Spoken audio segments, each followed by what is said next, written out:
안녕하세요. 콜린의 한국 팟캐스트를 진행하는 콜린 마샬입니다. 이번에는 로버트 파우저 교수님을 모셨습니다. 교수님은 미국에서 태어났지만 70년대 일본에 살고 80년대 한국에 살고 90년대 일본에 다시 살고 2008년부터 2014년까지 한국에 다시 사셨어요. 요즘에는 미국에서 살면서 한국 사회, 정치와 건축에 대한 책과 콜럼을 쓰고 계시고요. 지금 쓰고 계시는 책은 언어의 역사에 대한 거예요. 인터뷰를 재미있게 들어주시길 바랍니다.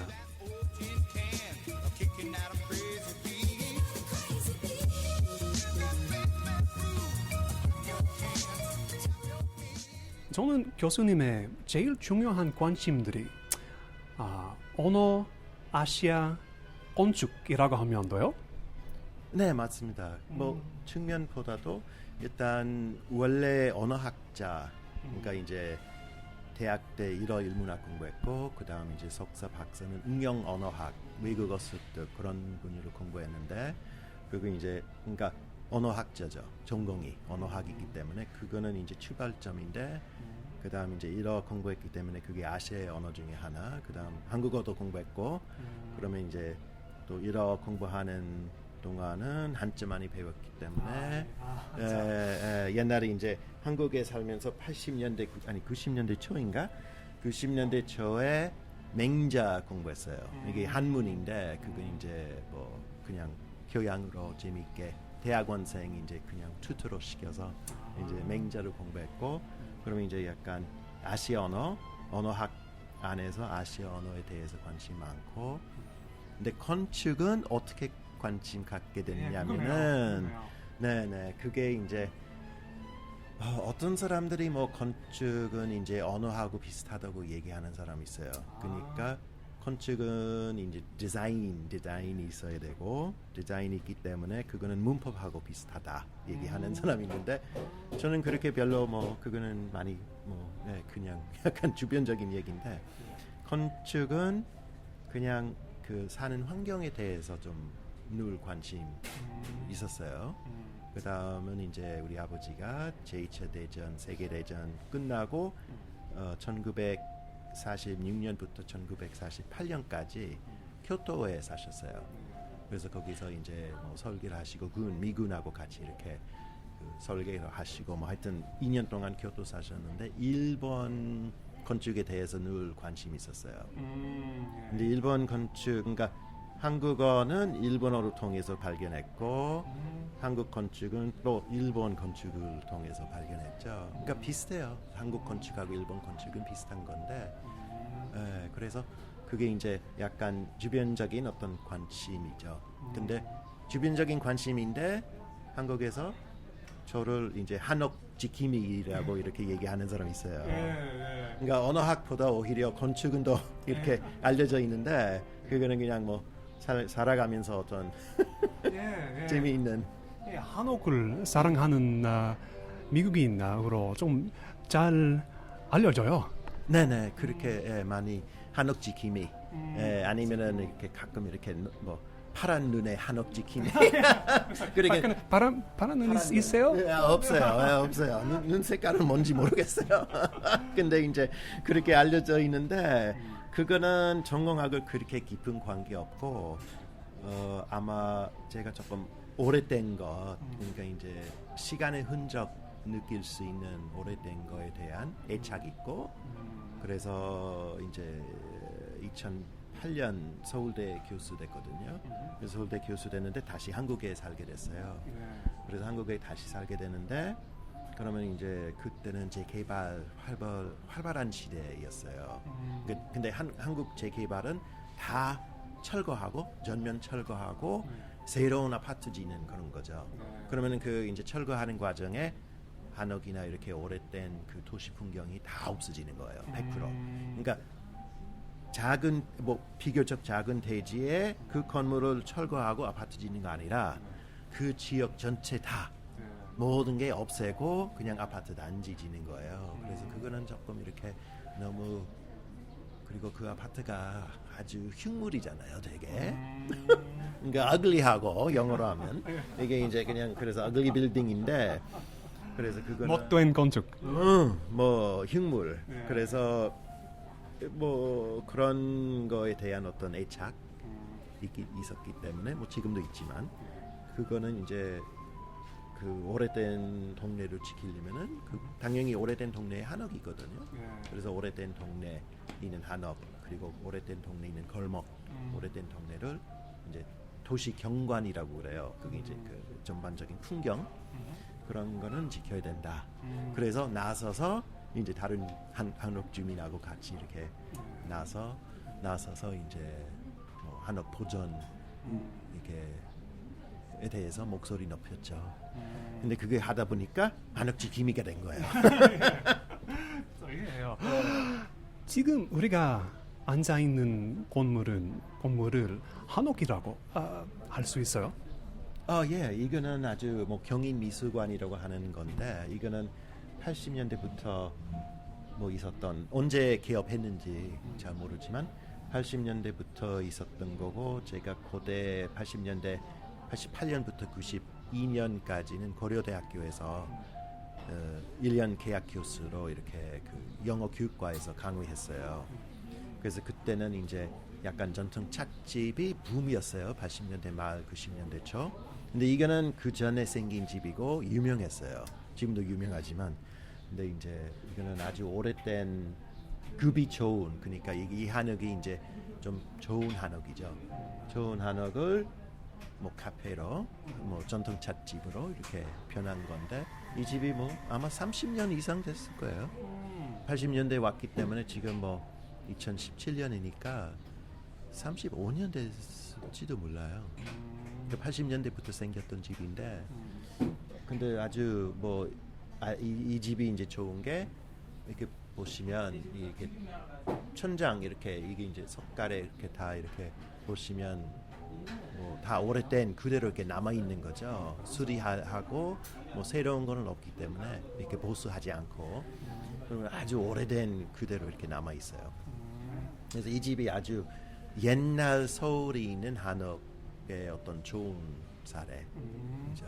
집으로서 사는 곳으로서 한옥이라는 것에 가장 큰 장점 무엇이라고 생각하세요? 가장 큰 장점이 일단 지금은 한국에서 거의 많은 사람들이 이제 공동주택, 그러니까 이 아파트, 뭐 연립, 뭐 원룸, 뭐 하여튼 어떻게 보는 간에 오피스텔이라든가 이런 집에 살기 때문에 저한테는 가장 큰 장점은 위에 남이 없다는 거. 그러니까 위에 뭐 이렇게 누가 살지도 않고 나만의 공간이죠. 그거는 아마 가장 좋은 장점이죠. 그러니까 단독주택이죠.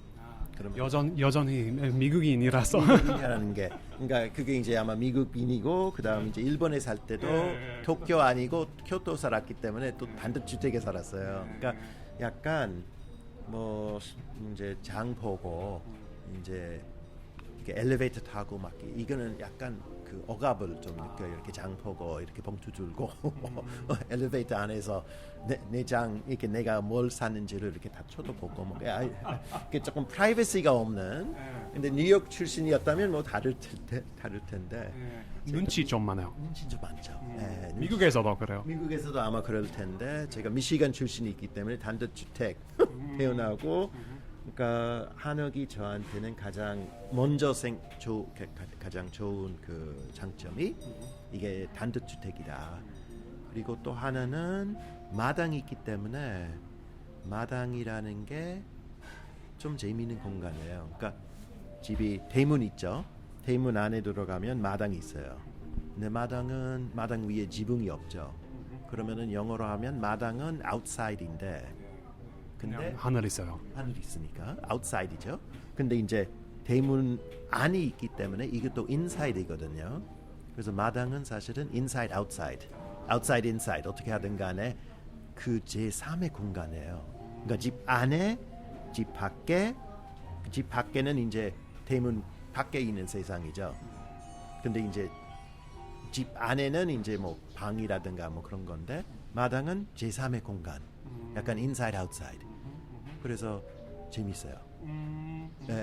그게 약간 테레스처럼 쓸 수도 있고 일하는 공간으로 쓸 수도 있고 수납 공간으로 쓸 수도 있고 파티 장소로 쓸 수도 있고 그러니까 날씨 좋을 때는 친구가 놀러 오면 마당에서 뭐 술 마시고 뭐 떠들 수도 있고 아니면은 할 수 있는 것은 다양해요. 굉장히 뭐 강아지 키울 수도 있고 아파트 단지보다 다양한 것을 할 수 있어요. 마당이 없으니까 이렇게 뭔가 강아지 키우기 어렵잖아요. 그래서 최부동에 한옥에 살았을 때 강아지 키웠는데 그게 마당이 있었기 때문에 뭐 강아지도 좋아했고 그러니까 마당 있는 거 그러니까 근본적으로 한옥 좋아하는 게 단독주택이라는 거 그다음 마당이 있는 거 그리고 이제 온돌이 있기 때문에 굉장히 뭐 물론 아파트도 온돌이 있죠. 근데 한국 기후에 잘 맞는 그런 집이죠. 이 책 미래 시민의 조건에서 네. 이렇다고 쓰셨어요. 한옥의 생활은 어떻게 보면 유행됐어요. 맞죠?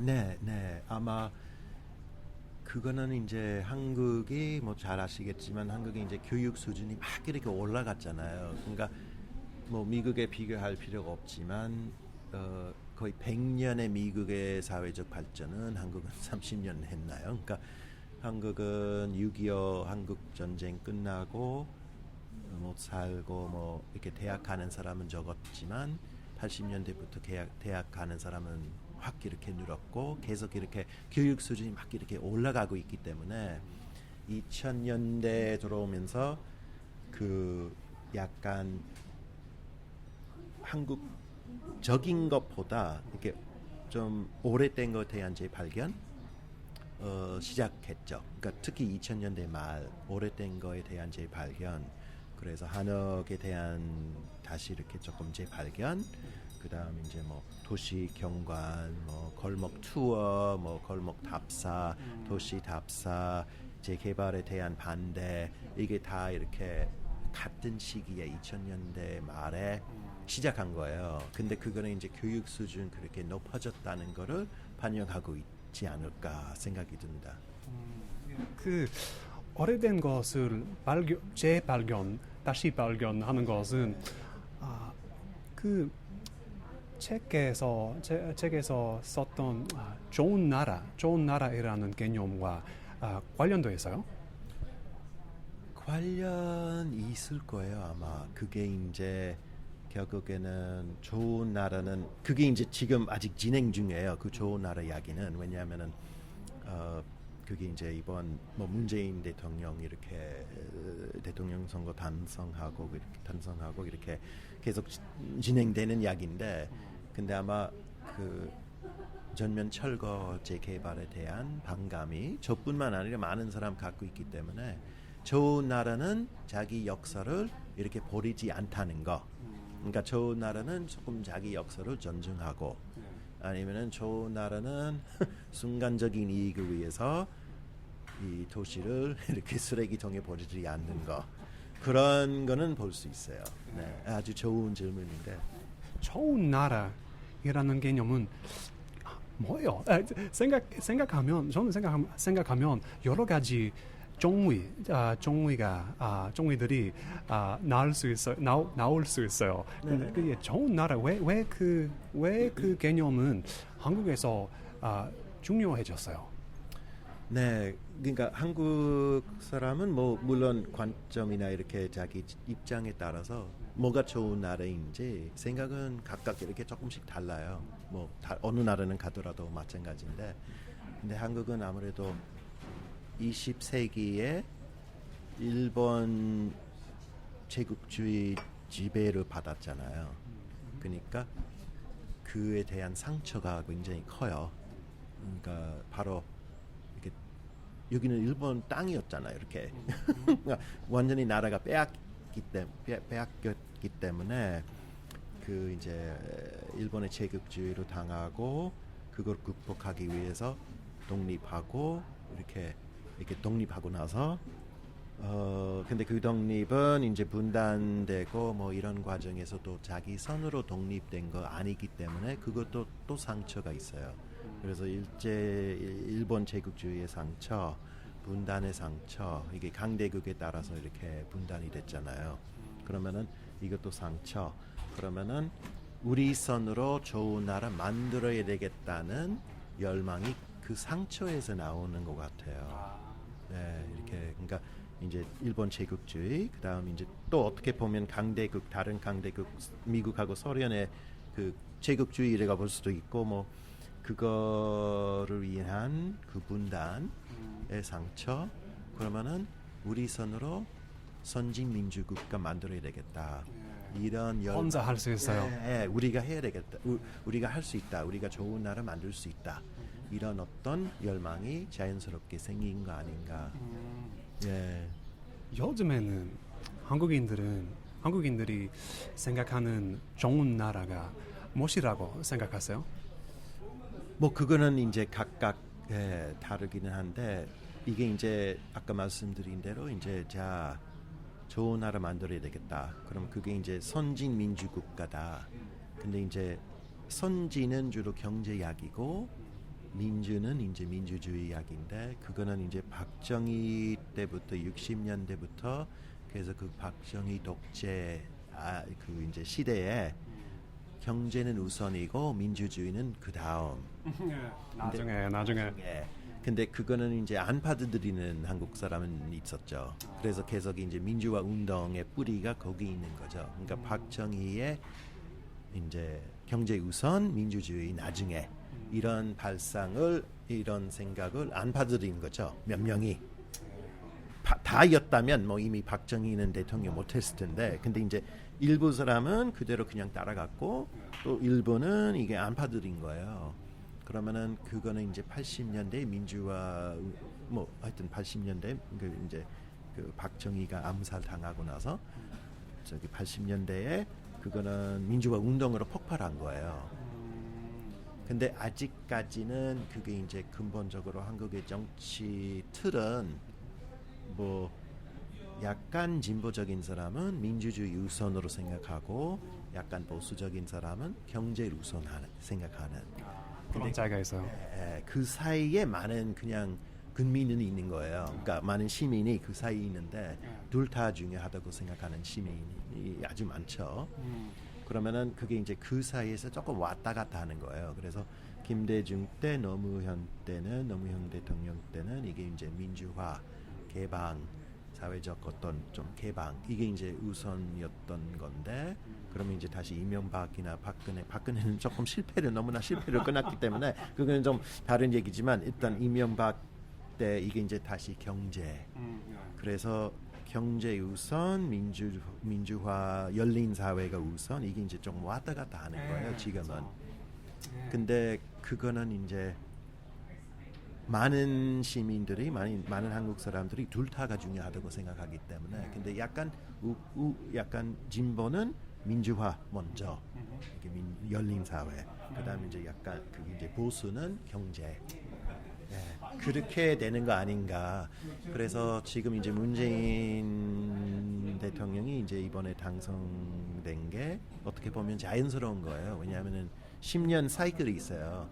이제 10년 동안 이렇게 좀 경제, 그다음에 이제 다시 이렇게 10년 박근혜가 실패로 끝났기 때문에 이제 다시 이렇게 조금 민주 문제, 뭐 열린 사회 이렇게 좀 필요 없는 이제 이렇게 규제라든가 그 좀 없애자, 조금 더 열린 민주 사회를 만들자는 그게 이제 그래서 문재인이 이제 대통령 된 거죠. 정치뿐만 아니라 한국의 분위기에 대한 관심이 있어요. 저는 분위기 차이 세대마다. 그래서 처음 오셨을 때 80년대였죠. 80년대 한국과 현재 한국의 제일 큰 차이점 무엇이라고 생각하세요?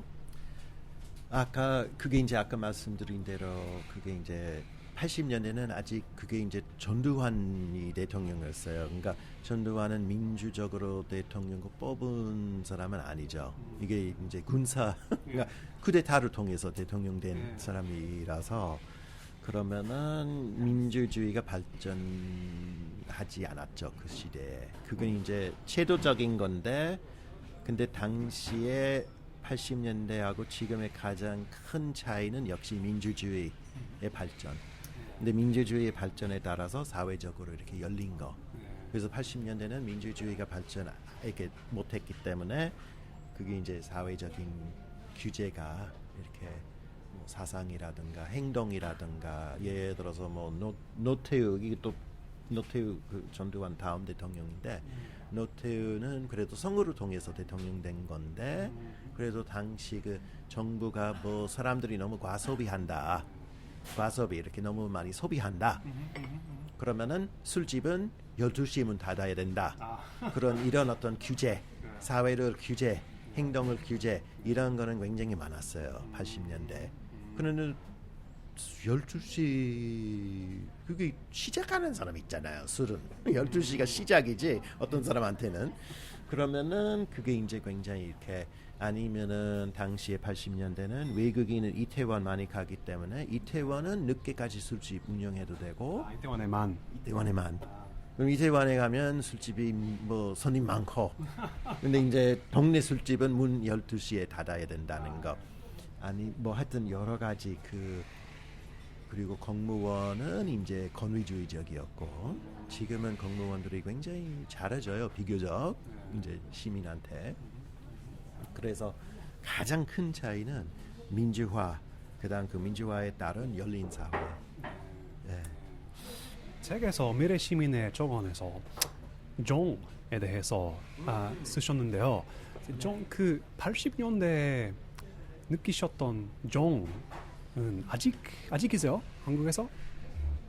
예, 아직 있어요. 네네네, 아직 있는데 조금 아무래도 80년대는 사실은 재밌는 게 제가 아마 83년 처음 왔는데 그때쯤 80 뭐 하여튼 년대 초반에 이게 이제 도시 인구가 50% 초월한 거는 그 당시였어요. 그러니까 사실은 80년대 초만 해도 농촌에 사는 사람 많았어요.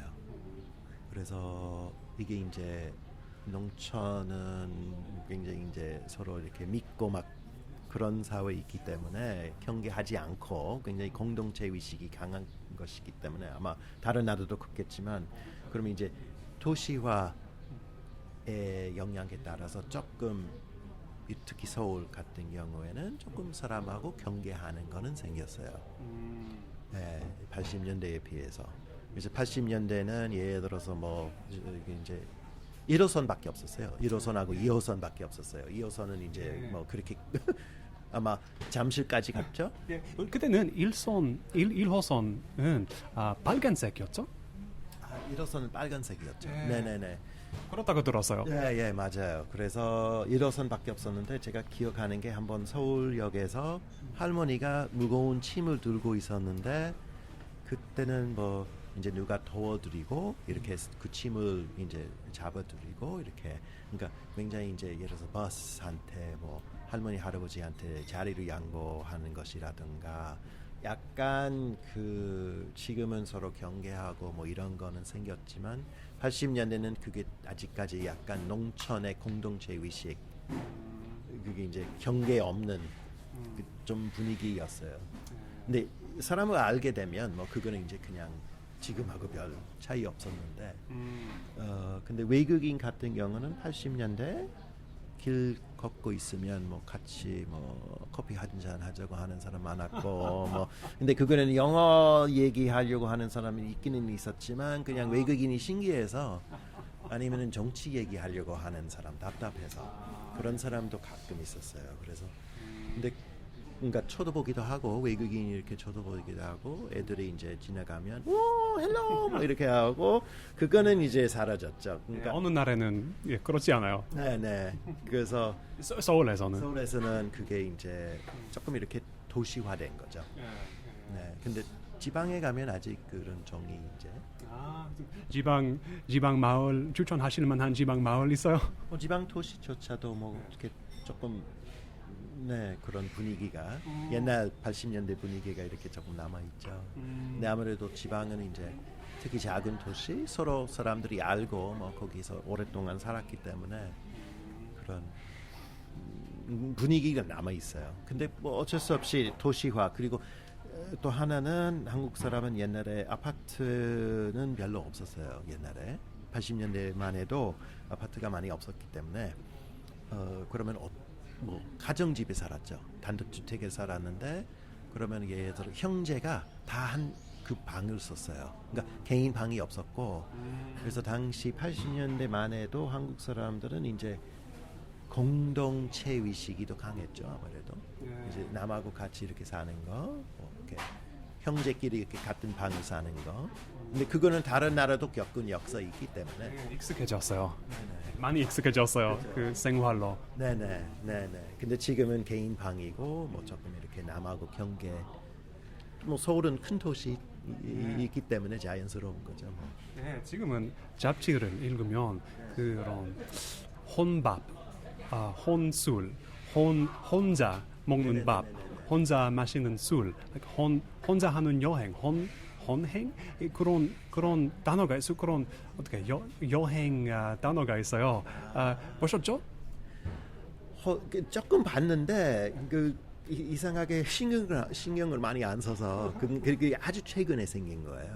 아주 최근에 생겼는데 뭐 한국 사람 중에 뭐 대부분은 혼자서 밥 먹는다는 등 뭐 이거는 이제 80년대는 있을 수 없었던 뭐 물론 혼자서 먹는 사람이 있었지만 지금도 예를 들어서 저는 이제 지금 50대인데 같은 나이의 친구들 한국 친구들하고 그럼 일본 간다 얘기하면 누구랑 갔냐고 이렇게 혼자 가는 거는 조금 외롭다고 생각하는 친구가 좀 있어요. 근데 저는 뭐 괜찮고.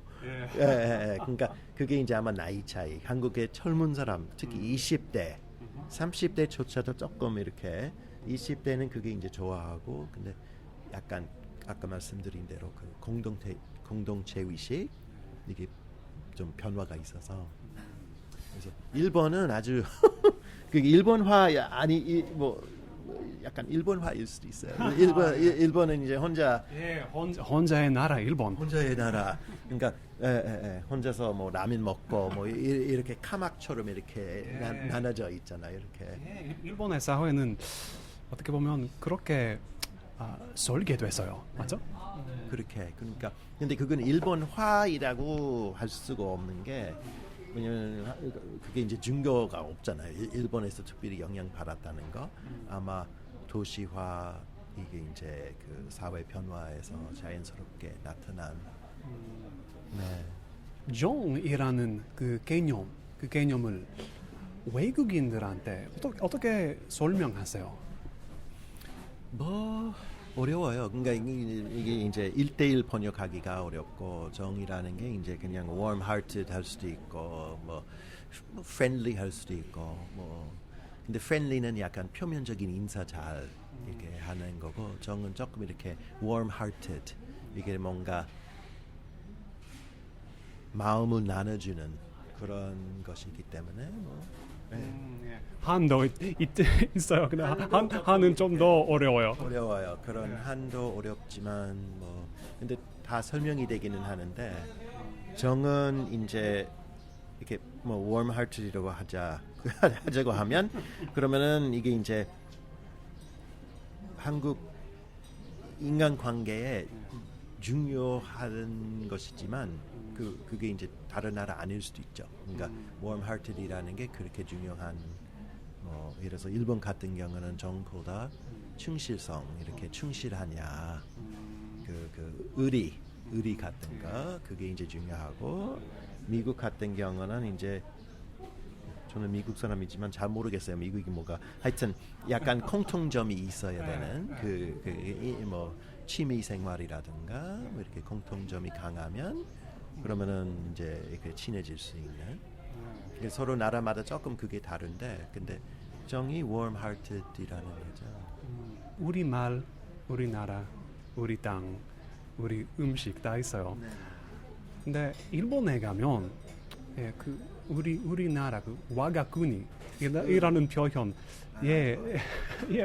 어디서 들을 수 있어요? 그 와가쿠니 강한 정치적인 느낌이 있죠. 있어요. 예, 그건 이제 80년대에도 강했죠. 이제 아까 말씀드린 대로 이제 그 뭐 전두환은 독재자였고 뭐 그게 이제 그 전에 박정희가 60년대, 70년대 특히 70년대 강력한 민족주의 이렇게 뭐 막 이렇게 주도했기 때문에 그러면 이제 우리 거의 어떤 패시즘일 수 있어요. 박정희 그 70년대 그 정도. 근데 그게 우리나라, 우리 말, 뭐 우리 글, 뭐 우리 우리 집, 우리 옷, 뭐 우리 집은 이제 뭐 우리 가족이라는 그런 개념인데, 그러니까 국가는 가족 같은 그런 어떻게 보면 패쇼적인 개념이죠. 근데 그게 이제 일본은 왜 물론 가끔 이렇게 와가 근이는 글에 나와요. 근데 와가 갱고 이게 이제 없고 와가 또 막 이거는 또 없고 와가 그 자체가 많이 그거는 이제 아마 제2차 대전 패전했기 때문에 그 문화적으로 어떤 파시즘을 없애려고 했던 거죠. 일본은 이게 특히 제2차 세계대전 끝나자마자 뭐 1940년대 말이라든가 이제 50년대 뭐 이렇게 쭉 이때는 사실은 많은 언어 운동도 있었어요. 그래서 일본 말로 당신 이게 이게 아나타이라고 하는 건데 제2차 세계대전 끝나자마자 이거는 보급시키자 아나타. 왜냐하면은 아나타이라는 말은 유인데 이거는 민주적인 거다. 예를 들어서 교수님, 선생님, 부장님, 사장님 이 어떤 사회적 신분의 어떤 명칭을 사용하지 않고 아나타로 이렇게 아나타를 이렇게 보급시키자 이런 운동까지 있었어요. 근데 실패했죠. 왜냐하면 일본 문화가 그게 이제 그래서 지금은 일본에 가면 뭐 사장님, 뭐 선생님, 뭐 이런 말은 쓰는데 언제나처럼 오히려 조금 이렇게 냉정하고 조금 이렇게 샤프한, 조금 날카로운 느낌이 있어요. 근데 당신만큼은 그렇게 싸우는 그런 거 아닌데. 그래서 일본은 그 제2차 세계 대전을 이제 배전하고 나서 언어조차도 그래서 한자 개혁도 있었잖아요. 한자 이렇게 바꾸고 좀 간소화했고. 그 시대가 있었어요. 근데 한국은 그 시대가 없었기 때문에 우리나라가 무슨 뭐 화초 개념 포함돼 있다는 거를 생각하는 한국 사람 많이 없어요. 그냥 자연스럽게 우리나라. 아무 그런 생각은 없고. 네네네. 그냥 한국이라는 뜻이에요. 뜻이죠. 그래서 그거는 뿌리가 그런 것이지만 지금 사용하는 거는 그냥 뭐 말이죠. 아마 특히 젊은 사람한테는 이제 나이 많은 사람은 어떤 그런 민족주의 이렇게 박정희가 심어주려고 했던 그런 민족주의가 남아 있을 수도 있지만 젊은 사람한테는 그렇게 그냥 우리나라 하면 그냥 한국이죠. 요즘에는 한국에 계시지 않아요. 한국에 사시지 않아요. 미국에 이사 가셨어요. 2014년에? 4년 가을에부터. 그럼 그때는 고향인 앤어버, 미시간주 앤어버에 이사 가셨는데요. 앤어버에 대해서 하나도 모르는 청취자분들에게 앤어버를 어떻게 묘사하실까요? 아주 어렵네 질문이. 간단하게 말씀드리면 제가 이제 앤아버에서 태어났고, 앤아버는 이제 미국에서 대표적인 소위 칼리지 타운이라고 하죠. 칼리지 타운인데 뭐 다른 개념 없어요 한국에 칼리지 타운 없어요. 그거는 영어권에 강한 건데, 그래서 뭐 옥스퍼드 있고 케임브리지 있고 영국에, 그리고 뭐 근데 조금 독특한 그 칼리지 타운 개념이죠. 그래서 한국에 없는 건데 뭐 다른 칼리지 타운은 뭐 케임브리지, 하버드, MIT 있는 케임브리지도 버클리도 있고 뭐 마디슨, 위스콘신도 있고 뭐 그렇게 몇 개 칼리지 타운이 있는데 앤아버는 그 중에 하나, 아주 대표적인 칼리지 타운. 그러니까 시가 비교적 작고 이제 유명한 대학 하나 있다는 거. 근데 이제 앤아버는 그 수많은 칼리지 타운 중에 왜 유명하냐면은 이제 1960년대 그 베트남 전쟁 반대하는 그 그 학생 운동이 있었어요. 그 뭐 다른 어떤 문제 포함해서 그 당시의 사회 문제를 포함해서 그 학생 운동에 아주 활발했던 학교 중에 하나 미시간 대학교. 그래서 앤아버는 이제 히피 문화가 아주 발달했던 그러니까 버클리, 앤아버, 콜롬비아 이 세 학교가 이제 University of California, Berkeley, University of Michigan, 그다음 이제 콜롬비아 대학 이게 이제 좀 활발했던 이 학생 운동. 앤아버 뉴욕은 큰 도시이기 때문에 그런 히피 문화는 조금 있어도 이게 이제 주류가 될 수가 없죠. 뉴욕이니까. 근데 버클리하고 앤아버는 특히 앤아버는 작으니까 이제 히피 문화가 주류 되려고 했던 거예요. 그래서 뭐 예를 들어서 이제 미국의 어느 선거를 통해서 첫 번째 동선 연애자가 당선한 게 앤아버 시의원이에요. 1973년에 이제 여자분인데 미국 역사상 첫 번째 이제 선거를 통해서 동선 연애자가 당선된 거. 그게 이제 히피 영향 뭐 이렇게 좀 개방하자. 그다음 이제 뭐 테마초 그게 이제 그 이제 있으면 이제 잡히면 이제 5불 그 벌금 내는 거 그것도 미국의 처음이었고요. 그게 히피 문화의 영향. 그래서 이게 이제 약간 그런 풀뿌리의 민주주의가 강한 것인데, 근데 지금은 앤아버는 이는 칼리지 타운에서 칼리지 시티로 이렇게 이행하는 이렇게 조금 병행하는 이렇게 변화하는 그런 시대에 있기 때문에 그 이제 칼리지 타운에서 칼리지 시티로 이렇게 변하는 것은 이제 옛날에 학생이나 학생을 위한 식당 뭐 이렇게 조금 이렇게 학생 타운 같은 거는 이게 이제 약간 도시 되는 거예요. 그러면은 도시가 됐어요. 같이 되는 거고 젠트리피케이션이 있고 이제 집값이 올라가는 거고 학생을 위한 뭐 피자집이라든가 뭐 이런 건 이제 없어지고 좀 비싼 어떤 와인바 이렇게 생기고 그러니까 변하고 있어요.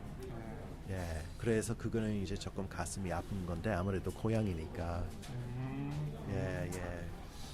미국에서 한국에 대한 한국 사회에 대한 한국 정치에 대한 책과 컬럼을 쓰고 있으세요. 쓰고 있었죠. 그럼 어떻게 미국 같은 관점에서 보면 한국 사회는 어떻게 다르게 보여요? 그렇게 차이가 없어요. 아 진짜요? 근데 한 가지 조금 이렇게 조금 차이가 있다면 보는 관점은 그대로 이렇게 있지만 미국에 있으면서 이렇게 한국에 대해서 쓰면 뭐 주변적인 영향을 안 받잖아요. 그러니까 뭐 한국 친구 몇 명 있지만 근데 한국에서 주변적인 영향을 조금 이렇게 받기 때문에 어떻게 보면 미국에서 쓴 거는 조금 객관성일 수도 있어요. 근데 뭐 많이는 별로 큰 차이 없어요. 근데 지금 인터넷 때문에 그게 이제 예를 들어서 정보의 속도라든가 그게 다 한국 신문은 다 미국에서 볼 수 있기 때문에 그다음 이제 모르는 거 있으면 뭐 페이스북을 통해서 이제 메시지 보내거나 그러니까 필요한 정보는 다 쉽게 얻을 수 있어요. 옛날은 어려웠겠죠. 달랐어요. 요즘에는 한국에 아시아에 얼마나 자주 오세요? 1년에 한 번 되게 지금까지는 이제 서울대 떠나서 2014년 가을부터 이제 서울대 떠났고 가을에 이제 서울대 떠났고 1년에 한 번 3개월씩 이렇게 오고 있어요.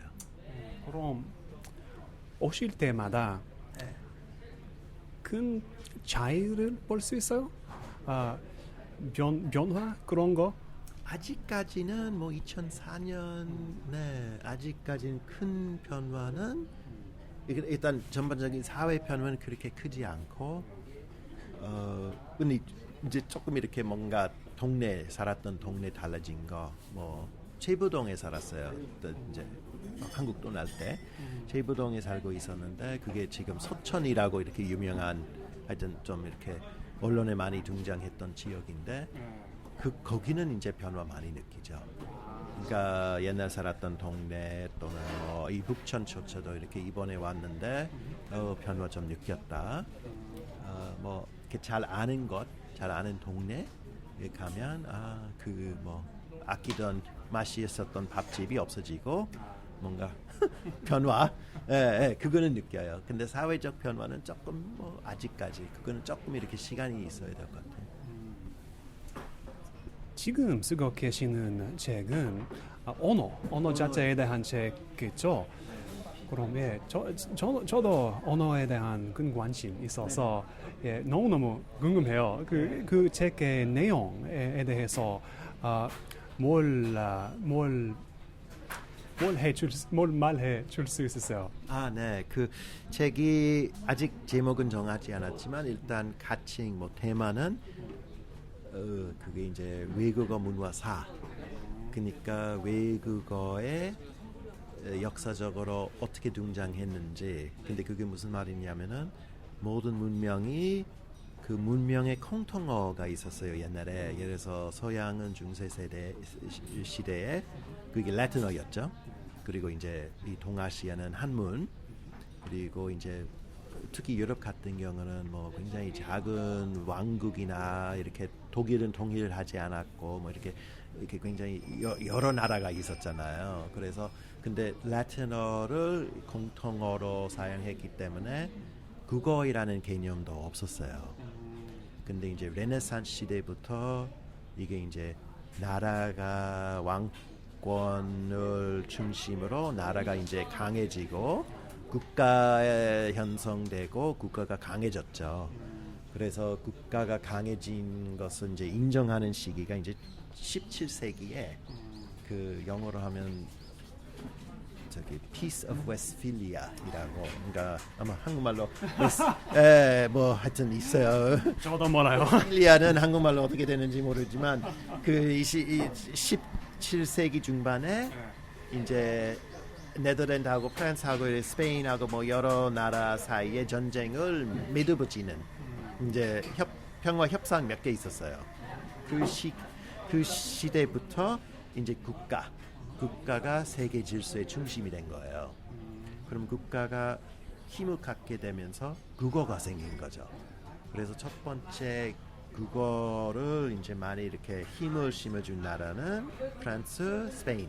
그다음 영국도 이렇게 섬나라에 있기 때문에 이게 또 국어에 많이 이렇게 키웠죠. 그럼 이 나라들이 이제 국어가 형성됐고, 그럼 국어는 남한테 가르칠 수 있는 거죠.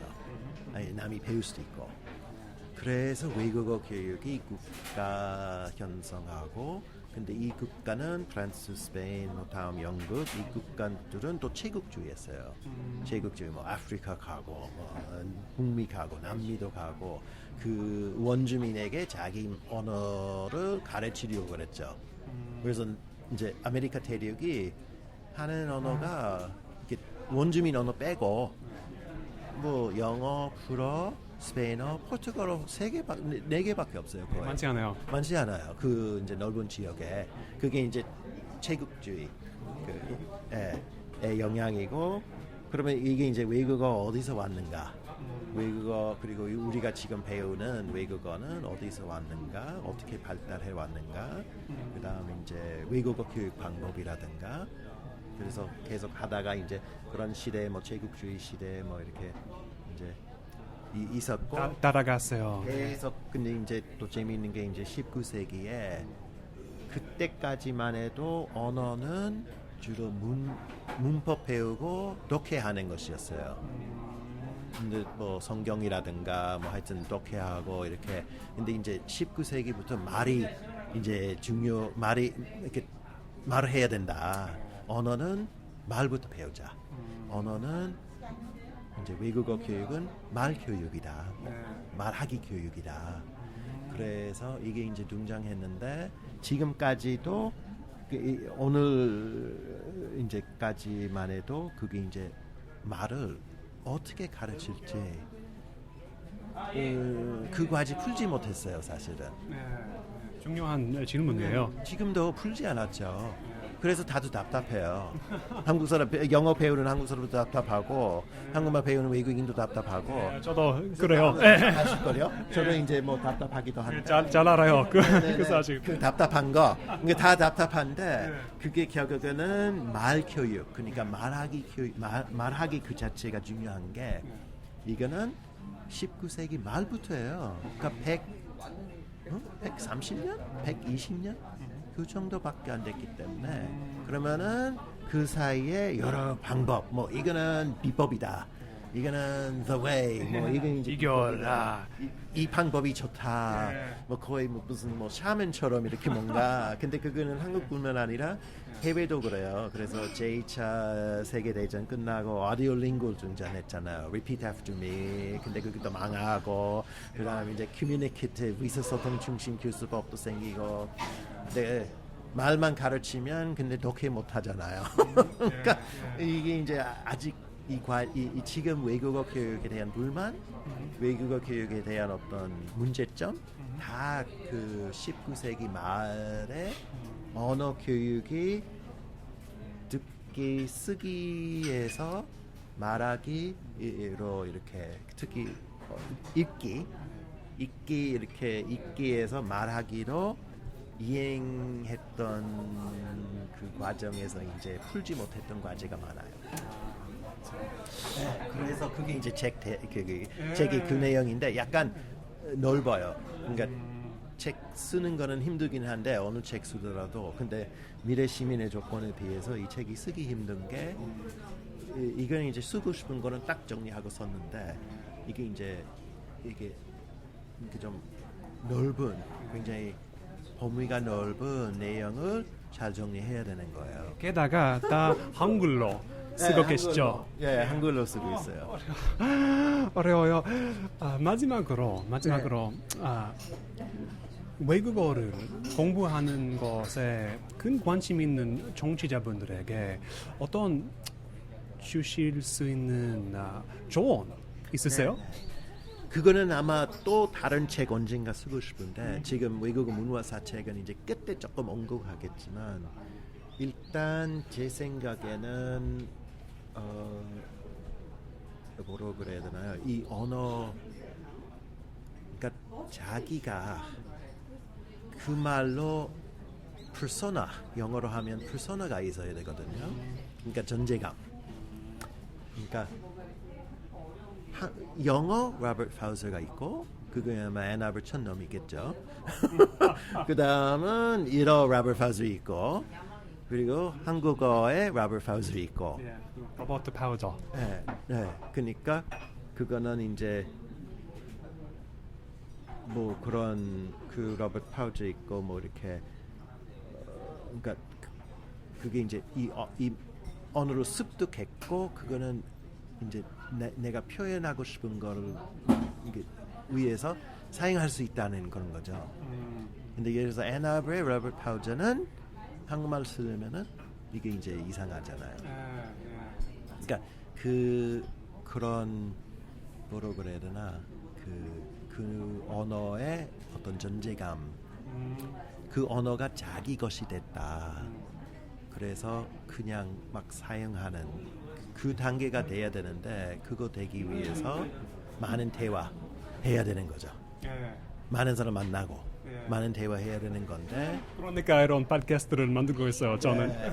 그러니까 그게 많은 사람하고 대화해야 되고 이제 특히 또 관찰해야 되고 잘해야 되고 한국 사람 어떻게 말하는 건지 어떤 휴머 감각이 있는 건지 어떻게 대인 관계하는 건지 어떻게 서로 이제 소통하는 건지를 관찰해야 되고 또 한국 사람하고 할 때는 한국식으로 해야 되고 그러니까 그게 이제 그러면은 그렇게 하게 되면은 한국어에 로버트 파우저가 생기는 거고 영어의 로버트 파우저는 다른 사람이에요.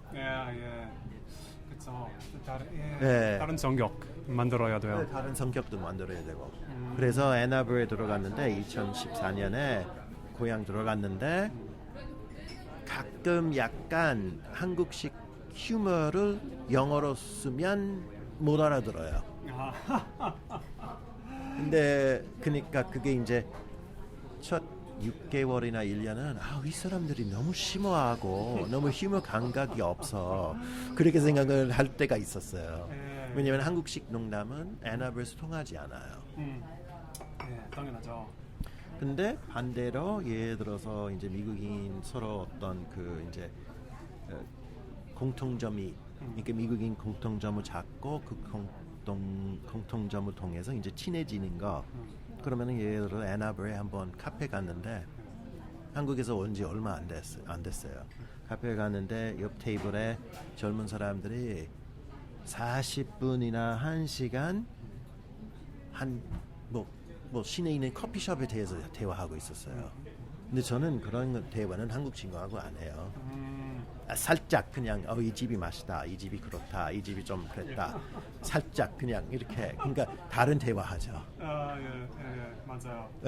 그 대화 내용도 많이 다르고 그래서 그 영어의 로버트 파우저는 한국에서 통하지 않을 거고 그러면 한국어의 로버트 파우저를 만들어야 되는데 그런 거는 이제 되기 위해서 물론 100% 될 수 없지만 한국 사람 아니니까 그러니까 한국인 로버트 파우저 아니고 한국어의 로버트 파우저. 한국인 될 수 없으니까 가치관도 다르고 태어난 것도 받은 교육도 다르기 때문에 그러면 이제 그냥 나만의 그러니까 한국어의 로버트 파우저를 만들기 위해서 많은 사람하고 대화해야 되고 많은 소통해야 되고 그리고 관찰 잘 해야 돼. 그리고 또 하나는 아주 뭐 물리적인 건데 좀 발음을 좀 이렇게 한국 사람답게 하려면은 저는 아직까지도 샤워하면서 연습해요.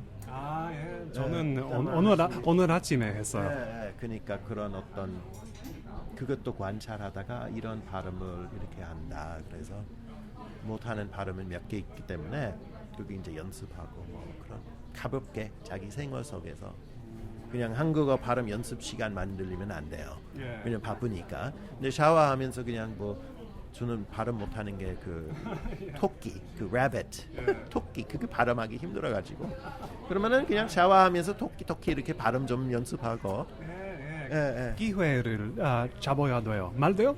기회를 잡아야 돼요? 기회를 잡아야 되는 거예요. 잡아야 돼요. 그래서 뭐 여행하면은 이제 좀 많은 사람한테 물어보기도 하고 이렇게 그렇게 해야죠.